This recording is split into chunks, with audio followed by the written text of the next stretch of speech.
આજે આપણે તુરિયા બટેટાનું શાક બનાવીશું, જેમાં આપણે લસણ ડુંગળી કંઈ જ નહીં નાખીએ તો પણ તેનો ટેસ્ટ કેવો આવે છે તે તમે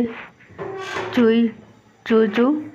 આજે હવે આપણે અહીંયા 1 થી 1.5 તુરિયા લીધા છે, જેનો આપણે છાલ ઉતારીશું.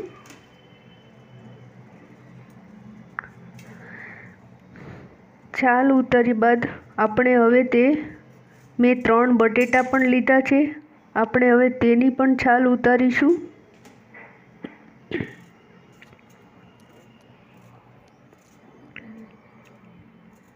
અહીંયા આપણે તુરિયા અને બટેટાની છાલ ઉતારી લીધી છે. હવે તેને આપણે સમારીશું. તુરિયા થોડા મોટી સાઈઝના હશે તો ચાલશે, પણ બટેટા થોડા વધારે નાના એનાથી કરવા પીસ, કારણ કે તુરિયા બહુ જલ્દીથી ચડી જતા હોય છે. હવે આ સુધારાઈ ગયું છે. હવે આપણે તેને ગેસ તરફ જઈશું. ત્યાં એક વાસણમાં આપણે 2 ચમચી તેલ લઈશું. બાદ તેમાં આપણે જરા સરસવના રાઈ નાખીશું, ચપટી હિંગ નાખીશું.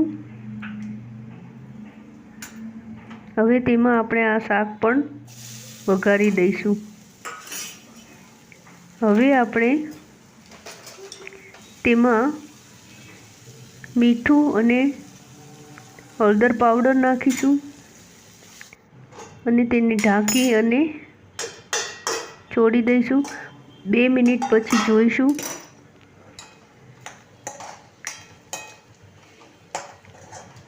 આ રીતે 2 મિનિટ 3 મિનિટના અંતરે આપણે જોતા રહીશું. હવે આપણે તેના ઉપર મોટી ડીશ જ રાખી દઈએ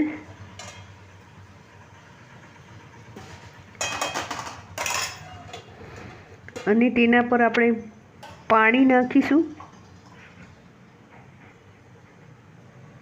જેથી તેની વરાળ થાય તો શાક જલ્દીથી ચડી જાય છે.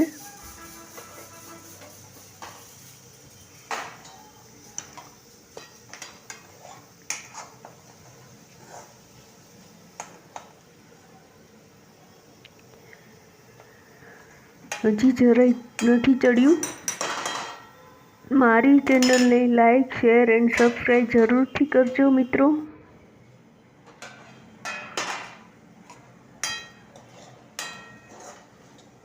આ રીતે આપણે 3-4 વાર જોતા રહીશું અને હજી એકવાર રાખવું પડે એવું લાગે છે.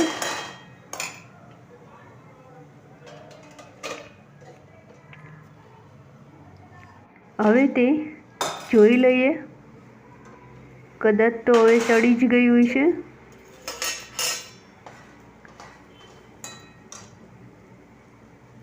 હવે તે સાવ ચડી ગયું છે. હવે તેમાં આપણે લાલ મરચાંનો પાવડર નાખીશું.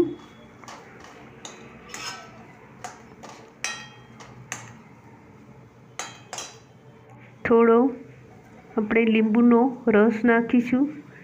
તેનાથી તેનો સ્વાદ બહુ સરસ આવે છે. આ તમે ના ભૂલશો.